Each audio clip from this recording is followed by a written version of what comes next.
Korinto 15:53-57. Kailangan na itong may pagkasira ay magbihis ng walang pagkasira, at itong may kamatayan ay magbihis ng walang kamatayan.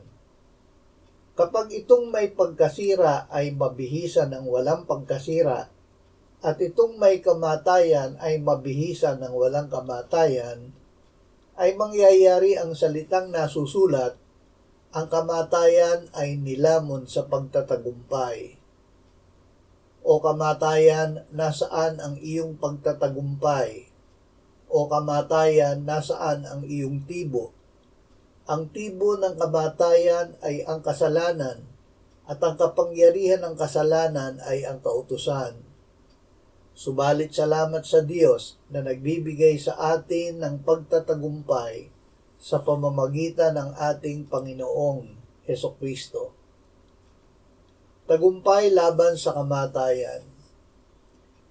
Si Kristo ay namatay para sa ating kasalanan, inilibing at binuhay ng Ama mula sa mga patay. Dahil dito, ang sumasampalataya sa Kanya ay bubuhayin ding muli. Ang mga mananampalataya na yumao ay muling bubuhayin, at ang mga nabubuhay ay babaguhin kasama nila sa pagbabalik ng Panginoong Hesus. Matagumpay na ginapi ng Panginoong Hesus ang diablo, ang kasalanan at ang kamatayan. Dahil siya ay nabubuhay, tayo man ay mabubuhay.